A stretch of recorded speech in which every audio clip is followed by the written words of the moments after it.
Does your kid get really angry quickly and you're not so sure what to do? In this video, I'm going to show you the 3 skills every kid needs in order to conquer emotions. Hi everyone, I'm BJ Muir from JesusHelpMeParent.com, and I help you become the parent your kids need so they can grow into all that Jesus wants them to be. A lot of kids struggle with emotional regulation and how to manage anger. But a lot of times we're sending the wrong message as parents to our kids. We're teaching a lot of us, our kids, that anger's bad and they need to overcome that. The reality is, emotions are a gift from God, and that includes anger. If you look in the book of Ephesians, it even tells us to be angry and to not sin. That's the part where we often struggle. You see, anger's great at telling us when there is a problem. It's kind of like our own personal smoke detector warning us that there's a little fire in our life that we need to solve. The problem is when we try to rip the smoke detector off the ceiling and throw it at the fire of our life. When we try to take anger and use it to solve the problem, that's when we get into trouble. So we need to use anger like a smoke detector and recognize there's a problem, but then we need other tools and strategies to solve that problem. In other words, anger is not something to overcome. Anger is something to be listened for and for us to understand better. So with that said, let's get into these 3 skills that all kids need to learn how to manage emotions better. The first skill your child needs to develop is the ability to recognize when they're feeling angry.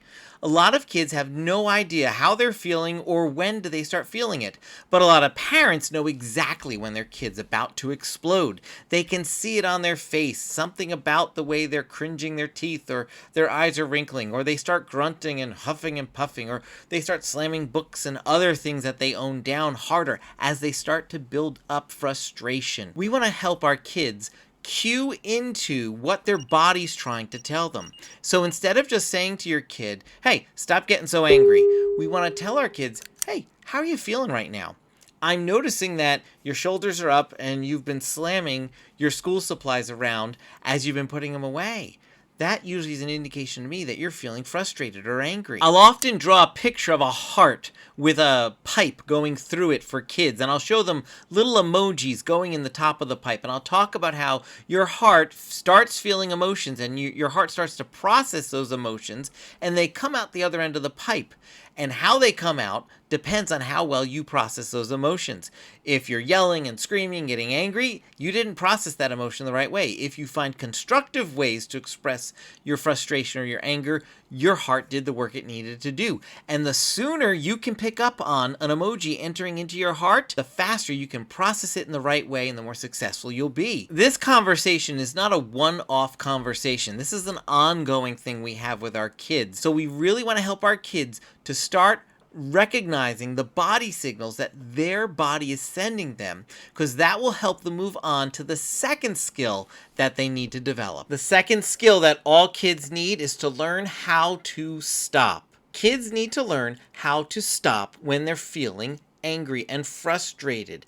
That is key to getting them to turn this all around. Now, this isn't easy for them. It's not easy for lots of adults, but kids need to realize when I'm feeling frustrated, when I'm feeling angry, I'm not going to make the best decisions. I need to slow life down so I can process these emotions in a healthy way and move forward with a better plan. So our kids need to learn how they can just take a break. Lots of families benefit from having a plan for taking a break in family life. There's other videos on this channel that you can watch all about how to take a break.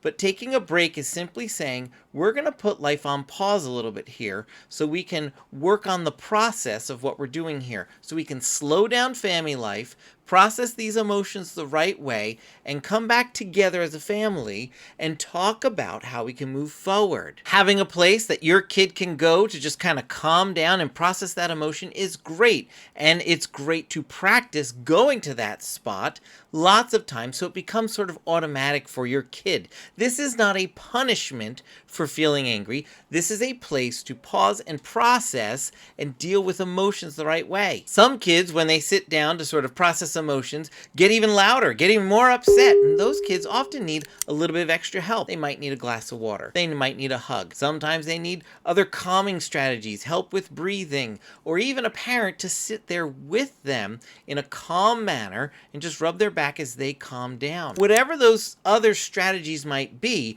all of them can be used to help a child take a break and calm down so they can start moving forward the right way. But the important part is stopping once I know that I'm feeling angry. All right, getting close here because I got to talk to you parent to parent right now. A little secret here. This is not easy, all right? There's lots of times where this is difficult. Some parents are really great when their child is just exploding with emotions of being that very calm, confident, naturally therapeutic parent who can just be present and support their child through it. But lots of us struggle with that, and we find our temperatures rising up and us getting angry and so frustrated because we had so many other things we were just about to get done, and now you're exploding over this simple little thing like you didn't get the right colored ice pop and right? That happens to us. Calm down in those moments. Take your own advice. Take the advice of this video. We need to learn how to stop ourselves as well. Our kids need us to be the mature one in this situation and for us to stay calm. They need that support, that scaffold in their life, a lot of them.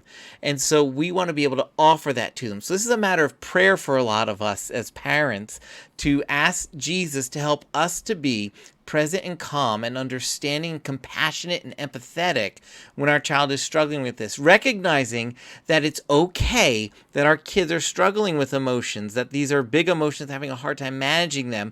They're not fully formed adults yet, and they need our help growing, and we can be that for them in this way. Jesus gave us these kids. He knew what he gave us, and he wants to grow us as well through this process, so we've got to be there for them. All right.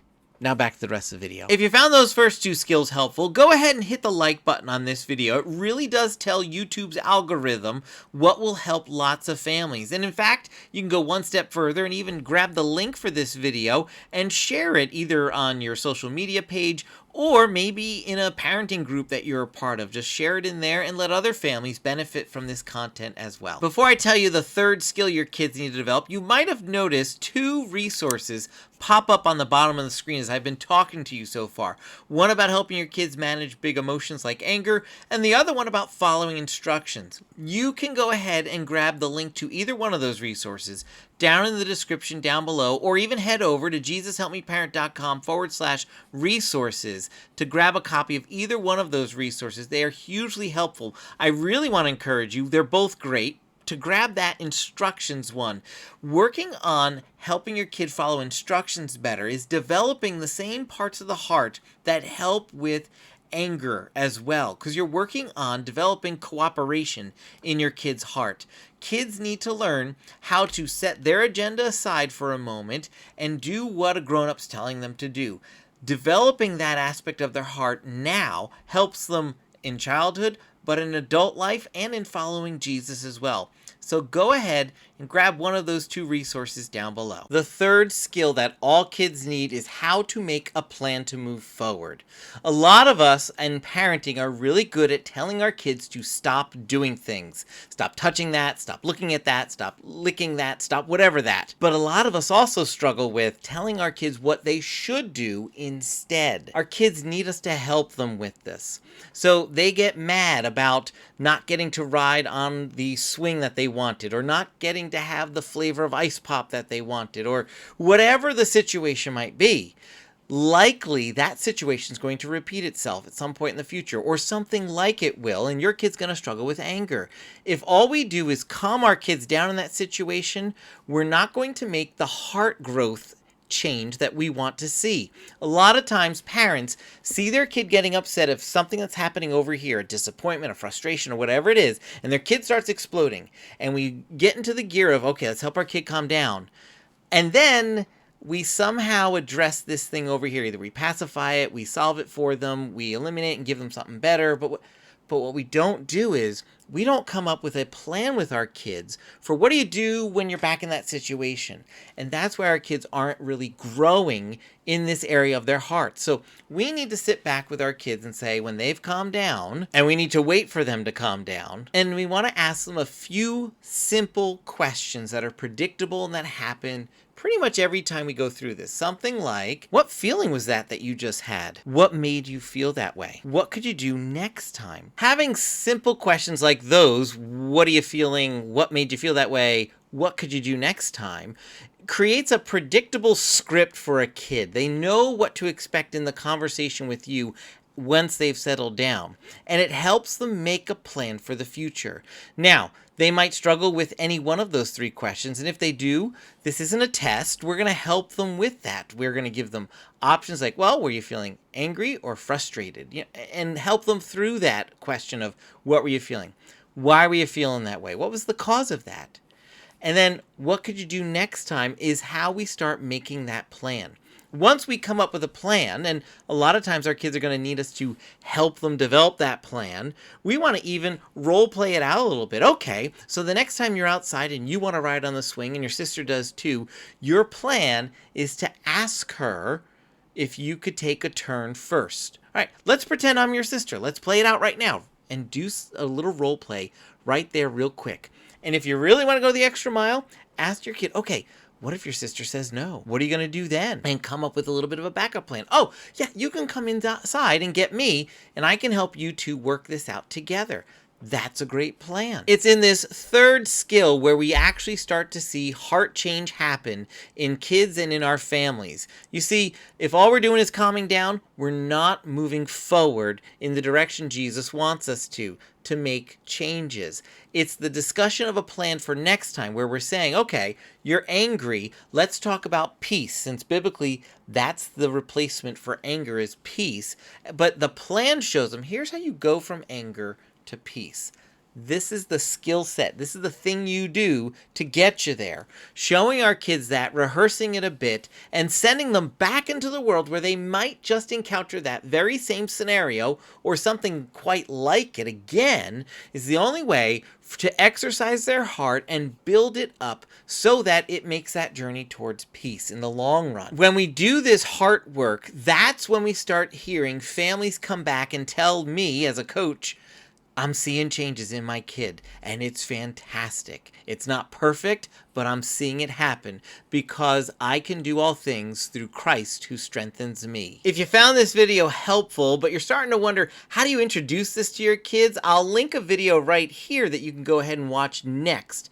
It's in a larger playlist all about helping children with emotions that I'll also put down here as well. One of these two videos would be great for you to go to next, and until next time, I'll see you real soon.